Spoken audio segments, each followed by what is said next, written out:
ባባ በሀበሾች ፍቅር ጣብ ብሏል እላችኋለሁ። እባካችሁ ሀበሻ ብቻ አገናኙኝ ይላል። እንግዲህ ሀበሻ እንደሚወዱ ሰዎች እኛም ክብራችን ከፍ ያለ ነው ማለት ነው። ቤተሰብ እንዶ አስደንጋጭ ወሬ ልንገራችሁ። አስደንጋጭ ማለት ነው። በተለይ ለተሳዳቢዎች አንድን ሰው እንስሳ ብሎ መሳደብ በኢማራት ሕግ 500,000 ብር ያስቀጣል አሉ።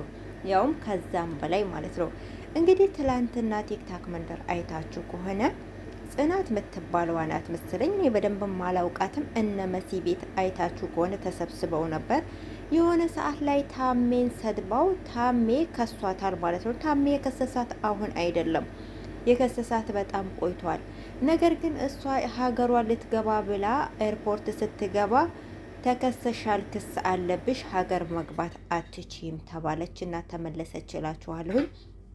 እሷ እንግዲህ እያለቀሰች ታሜ ይቅር እንዲልኝ ጠይቁልኝ ብላ እነ ሳሪ ጋር ሁላቸውም ጋር ገብታ አለቀሰች ማለት ነው። እንግዲህ ሳሪ ማን ነው መሲ ብርጅስቶን በእግሯ ተንበርክካ እባክህን ለኔ ብለህ ብላ ለወንድሟ ብለህ ለኔ ብለህ ብላ አልቅሳ ይቅርታ ጠየቀችው። በመጨረሻም ለዚህ ሁሉ ህዝብ ለኢትዮጵያ ህዝብ ብዬ ይቅርታ አድርጌላታለሁ አለ እላችኋለሁኝ። እኔ በጣም የገረመኝ ምኑ ቢሆን ጥሩ ኢትዮጵያ እንደው ሁላችንም የምናውቃቸው ፌመሶች ቲክታከሮችም ይሁኑ ዩቲዩበሮች ማለት ነው ህዝብን ያልተሳደበ ብሔርን ያልተሳደበ በቃ አለ እንዴ? ጉድ ጉድ ጉድ! እኔ የምለው ማለት ነው የት ሊገቡ ነው? የት ሊገቡ ነው? ወይስ ስላልተከሰሱ ነው? እና ማለት ነው ከአሁን በኋላ ተሳዳቢዎች ጥንቃቄ ልታደርጉ ይገባል። በተለይ ደግሞ ኢማራት ውስጥ ያላችሁ እየተነሳሽ የመዳም ሸቃሊት እያላችሁ የምትሰድቡን ማለት ነው። ሸቃሊት ማለት ለእኛ ስድባችን አይደለም። በነገራችን ላይ እኔ አይደንቀኝም አይሞቀኝም ማለት ነገር ግን ብዙ የሚናደዱ ሰዎች አሉ። አንቺ ሽንት ቤት አጣቢ ብለው እየወጡ የሚሰድቡንን እየወጡ በብሔር ሰው ከሰው የሚያደርጉት እየወጡ ሃይማኖት የሚሳደቡ ሁሉ ጉዳችሁ ፈላ፣ ጉዳችሁ ፈላ። እንደው የት ትገቡ ይሁን? ለማንኛውም ያለፈው አልፏል። የምትሳደቡ ግን ጥንቃቄ ልታደርጉ ይገባል። ወላሂ ሀቂቃ ማለት ነው። እች ልጅ በጣም በአስቸኳይ ሀገሯ መግባት ፈልጋ ነገር ግን መግባት አልቻለችም። ያ ሰው ይቅርታ ካላደረገላትና ክሱን ካላነሳላት ወይም ደግሞ በጣም ውድ ያኔ አስለን አትገባም አትችልም።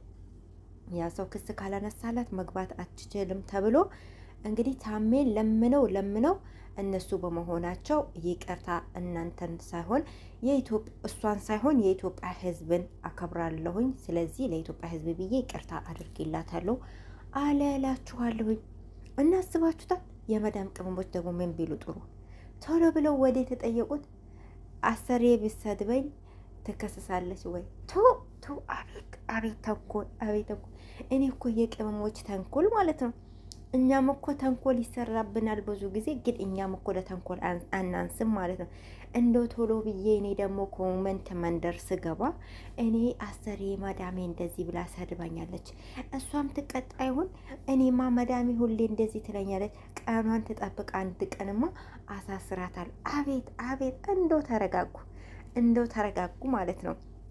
እናንተ በየወጣችሁ በየገባችሁ በኢትዮጵያ ቋንቋ አወራችሁ ብላችሁ እያንዳንድሽ ማለት ነው የተናገርሻትን እሷ አስተርግማ። የሚገርመው ነገር እኮ በአማርኛ የተናገሩትን ጉግል ላይ አስተርጉሞ እኮ ነው አስተርግመው በአማርኛም በእንግሊዝኛ መጣሪ። ይሄን አንብቢ፣ አስቡት። በጣም መጥፎ ቆሻሻ ስድቦች የሚሳደቡ ሰዎች አሉና እንትኗ ማለት ነው እዛ ያለችዋ አላነብም ራስሽ አንብቢ ያለችኝ ያለች ራሷ ለማንበብ ፈራች። አስባችሁታል? የተሳደበችውን መልሳ ለማንበብ አፈረች በሰው ፊት ማለት ነው። እንደዚህ አጸያፊ ስድቦች እናትሽ፣ አባትሽ፣ ቤተሰብሽ አንቺ እንደዚህ እያሉ የሚሳደብ ሁሉ አዳሜ ሰው ፊት እንደዛ ፍርድ ቤት ቀርባችሁ ስትዋረዱ አስባችሁታል? አላህ ከእንደዚህ አይነት ውርደት ይጠብቃል። እና እያዳሜ እኔ በአማርኛ ነው የተናገርኩት፣ የተናገርኩትን አታቅብኝም፣ መዳሜ በሰድባትም አታቅብኝም እንዳትሉ ማለት ነው።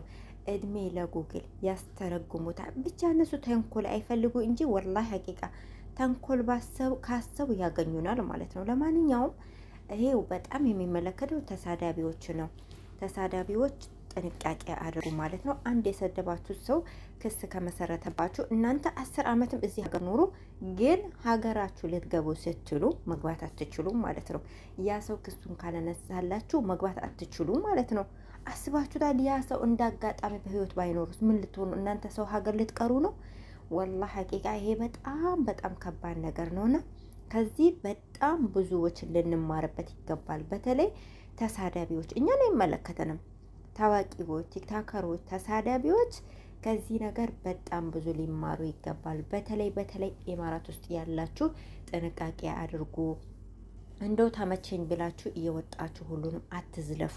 መጨረሻ ላይ ዋጋ ያስከፍላችኋል። ወይኔ ባላደረግኩት፣ ወይኔ ባልተናገርኩ፣ ምላሴን በዋጥኳት ትላላችሁ ማለት ነው። አሁን ያቺ እህታችን በጣም ነው ያዘነችው፣ በጣም ነው ያለቀሰችው ማለት ነው። አስባችሁታል? አስፈል ጨርሳችሁ ፕሮሰስ ጨርሳችሁ ሀገራችሁ ልትገቡ ቤተሰቦቻችሁ ከዛ እየጠበቋችሁ እናንተ ክስ አለባችሁ ብላችሁ በሰው ሀገር ስቀሩና በጣም በጣም አስደንጋጭ ነው ሀቂቃ ማለት ነውና ለማንኛውም እሷን እንግዲህ ታዋቂ ሰዎች ስላሏት ፌመሶች ስላሏት ጓደኞቿ እባክህን ብለው እነሱ ይቅርታ ጠይቀውላት ይቅርታ አደረገላት እንጂ እሷ እግሩ ላይ ብትወድቅ እንኳን ይቅርታ የሚያደርግላት አይመስለኝም ማለት ነው። በጣም ነው የሰደበችኝ፣ በጣም ነው ልቤን የሰበረችው ብሎ በጣም አዝኖባት ነበረና ለማንኛውም ከዚህ ነገር በጣም ብዙ ልንማርበት ይገባል። ታዋቂዎች ፌመሶች ብቻ አይደለም፣ እኛ እቤት ውስጥ እንኳን የምንሰራ ሰዎች በሆነ ባልሆነ አንዳንዴ ስራ ሲበዛብን ምናምን የሆነ ብቻችን የምናወራው ነገር አለ፣ የምናሾከሾከው ነገር አለና ያንን እነሱ አያውቁም ብለን የምናወራውን ሁሉ ሊያስተረጉሙት ይችላሉ። ተንኮል ካሰቡ አላህ ሱብሃነሁ ወተዓላ አያጋልጠን ነው። ጥንቃቄ አድርጉ። ጊዜው ከፍቷል እላችኋለሁ። በያላችሁ በሰላማችሁ ብዘት ተተረፈ በልኝ። እስካሁን አብራችሁኝ ስለነበራችሁ እጅግ በጣም ከልብ አመሰግናለሁ።